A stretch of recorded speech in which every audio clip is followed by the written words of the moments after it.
बोल सच्चे दरबार की जय। व्यास जी बोले, उनका यह कथन सुनकर दुखित हृदय वाले वैश्य और राजा ने प्रसन्नता पूर्वक विनम्र भाव से मुनि के चरणों में प्रणाम किया। भक्ति परायण चित्त वाले, शांत स्वभाव वाले तथा हर्ष के कारण खिले हुए नेत्रों वाले वह दोनों वाक्य विशारद राजा और वैश्य हाथ जोड़कर कहने लगे, हे भगवान, हम दोनों दुखी जनों को आपकी सुक्ति रूपणी वाणी ने उसी प्रकार शांत तथा पवित्र कर दिया जैसे गंगा जल ने राजा भगीरथ को कर दिया था। सज्जन लोग परोपकार परायण, स्वाभाविक रूप से गुणों के भंडार और सभी प्राणियों को सुख देने वाले होते हैं। पूर्व जन्मों के पुण्य के कारण ही महान दुख का नाश करने वाले आपके इस शुभ आश्रम में हम दोनों का आना हुआ है। पृथ्वी पर बहुत से स्वार्थी मनुष्य होते हैं, परंतु दूसरों के हित साधन में कुशल आप जैसे कुछ ही लोग कहीं कहीं मिलते हैं। हे मुनि श्रेष्ठ, मैं दुखी हूँ और ये वैश्य अत्यंत दुखी है। हम दोनों इस आश्रम संसार से पीड़ित हैं। हे विद्वान, आपके इस आश्रम में आकर प्रसन्नता पूर्वक आपके दर्शन और उपदेश श्रवण से हमारा शारीरिक और मानसिक क्लेश दूर हो गया है। हे ब्राह्मण, आपकी अमृतमयी वाणी से रस से हम दोनों धन्य और कृतकृत हुए हैं। हे करुणा सागर, आपने अपनी कृपा से हम दोनों को पवित्र कर दिया है। हे साधु, हम दोनों थक कर इस संसार रूपी महासागर में डूब रहे हैं। यह जानकर अब आप हम दोनों का हाथ पकड़िए और मंत्र दान देकर भवसागर से पार कर दीजिए। अब अत्यंत कठोर तपस्या करके हम दोनों सुख प्रदान करने वाली जगदम्बा का आराधन करके उनका दर्शन प्राप्त करके अपने अपने घरों को वापस जाएंगे। आपके मुख से देवी का नवाक्षर मंत्र ग्रहण करके हम दोनों निराहार रहकर व्रत करेंगे और उस मंत्र का जप करेंगे। व्यास जी बोले, इस प्रकार उन दोनों के आग्रह करने पर मुनि श्रेष्ठ सुमेधा ने उन्हें ध्यान बीज सहित देवी का मंगलकारी नवाक्षर मंत्र प्रदान किया। वह दोनों वैश्य और राजा मुनि ने से मंत्र और उसके ऋषि छंद देवता का ज्ञान प्राप्त करके तथा उनसे आज्ञा लेकर नदी के अत्युत्तम तट पर चले गए। अत्यंत कृष्णकाय वे दोनों एकांत में निर्जन स्थान पर आसन लगाकर स्थिर चित्त होकर बैठ गए। उन दोनों ने शांति तथा ध्यान परायण होकर मंत्र जप और भगवती के तीनों चरित्रों का पाठ करने लगे। 1 मास का समय व्यतीत हो गया। उनके 1 मास के व्रत में ही उसने भगवती के चरण कमल में उत्तम प्रीति प्राप्त कर ली और उनकी बुद्धि स्थिर हो गई। वह दोनों नित्य जाकर एक बार महात्मा सुमेधा मुनि के चरणों में प्रणाम करते थे और वहां से लौटकर फिर अपने कुशासन पर बैठ जाते थे। वह दोनों अन्य कोई भी कार्य नहीं करते थे और सदैव देवी के ध्यान तथा मंत्र जप में संलग्न रहते थे। हे राजन, इस प्रकार 1 वर्ष पूर्ण होने पर वह फलाहार का त्याग करके पत्तों के आहार करने लगे। हे नृप, उन दोनों वैश्य और राजा ने 1 वर्ष तक सूखे पत्ते खाकर इंद्रियों को बस में करके जप और ध्यान में रत रहते हुए तप किया। इस प्रकार 2 वर्ष व्यतीत होने पर उन दोनों को किसी समय स्वप्न में भगवती का मनोहारी दर्शन प्राप्त हुआ। राजा ने स्वप्न में देवी जगदम्बे को लाल वस्त्र धारण किए हुए तथा सुंदर आभूषणों से अलंकृत देखा। स्वप्न में देवी का दर्शन प्राप्त कर दोनों प्रेम भाव से परिपूर्ण हो गए। अब वे दोनों तीसरे वर्ष में मात्र जल के आहार पर रहने लगे।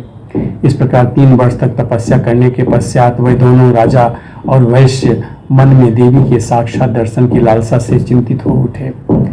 अत्यंत दुखी तथा व्याकुल होकर उन दोनों ने निश्चय किया कि मनुष्यों को शांति प्रदान करने वाली देवी का प्रत्यक्ष दर्शन नहीं प्राप्त हुआ, अतः अब हम शरीर का त्याग कर देंगे। ऐसा मन में विचार करके राजा ने एक हाथ प्रमाण का भुजाकार सुंदर था सुस्थिर अग्निकुंड बनाया। उसमें अग्नि की स्थापना करके राजा अपना मांस काट काट कर बार बार हवन करने लगे।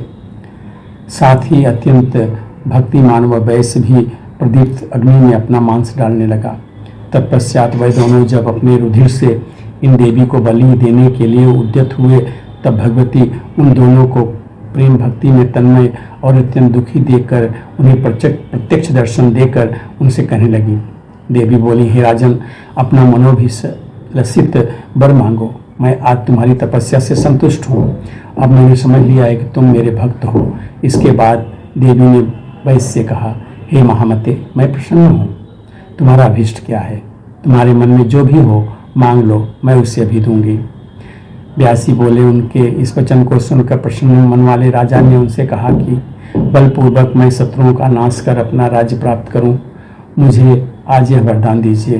तब देवी ने उनसे कहा, हे राजन, अपने घर को जाओ, तुम्हारे शत्रु शीघ्र ही क्षीण बल वाले होकर पराजित हो जाएंगे। हे महाभाग, तुम्हारे मंत्रीगण आकर तुम्हारे पैरों पर गिरेंगे। अब आप अपने नगर में सुखपूर्वक राज्य करें। हे राजन, अपने विस्तृत साम्राज्य का 10,000 वर्षों तक शासन करके देह त्याग करने के बाद सूर्य से जन्म प्राप्त करके तुम सावर्णी मनु हो जाओगे। व्यासी बोले, शुद्ध हृदय वैश्य ने हाथ जोड़कर कहा, अब मुझे न घर की आवश्यकता है, न धन की और न पुत्र की ही। हे माता, मैं सभी बंधन से में डालने वाले और स्वप्न की भांति नश्वर हैं, अतः आप मुझे बंधन का नाश करने वाला और मोक्ष देने वाला दिव्य ज्ञान प्रदान करें। इस असार संसार में अज्ञानी डूब जाते हैं और ज्ञानी पार उतर जाते हैं, इसलिए वह संसार की इच्छा नहीं करते। व्यासी बोले, तब अपने समक्ष खड़े वैश्य की बात सुनकर देवी महामाया ने कहा, हे वैश्य श्रेष्ठ, तुम्हें ज्ञान प्राप्त होगा, इसमें संदेह नहीं है। इस प्रकार उन दोनों को वरदान देकर देवी वहां से अंतर्ध्यान हो गई। तब भगवती के अंतर्ध्यान हो जाने पर राजा सुरथ ने उस मुनि श्रेष्ठ को प्रणाम करके घोड़े पर चढ़कर चलने का निश्चय किया। तभी उनके प्रजाजनों और मंत्रियों ने वहां आकर प्रणाम किया। वह हाथ जोड़कर खड़े हो गए और विनम्र होकर राजा से कहने लगे कि हे राजन, आपके शत्रुगण आपके पाप के कारण युद्ध में मारे गए हैं। हे भूप, अब आप अपने नगर में निवास करके निष्कंटक राज्य कीजिए। उनकी बात सुनकर राजा मुनि श्रेष्ठ को प्रणाम करके उनसे आज्ञा लेकर मंत्रियों के साथ चल दिए। वह अपने राज्य, स्त्री और बंधु बांधवों को पाकर समुद्र पर्यंत संपूर्ण पृथ्वी का राज्य भोगने लगे। वैश्य भी ज्ञान प्राप्त करके सर्वथा आसक्ति रहित और बंधन से मुक्त होकर तीर्थों में भ्रमण करता हुआ तथा भगवती के गुणों का गान करता हुआ समय व्यतीत करने लगा। इस प्रकार देवी की परम अद्भुत लीला तथा राजा और वैश्य द्वारा की गई उनकी आराधना एवं फल प्राप्ति को मैंने यथार्थ रूप से आपसे कहा। देवी के शुभ आविर्भाव और उनके द्वारा दैत्यों के विनाश की कथा भी मैंने आपसे कही। भक्तों को अभय प्रदान करने वाली वह भगवती ऐसे प्रभावशाली हैं। जो मनुष्य उनके इस उत्तम आख्यान को नित्य सुनता है वह संसार में अद्भुत सुख प्राप्त करता है। यह सत्य है।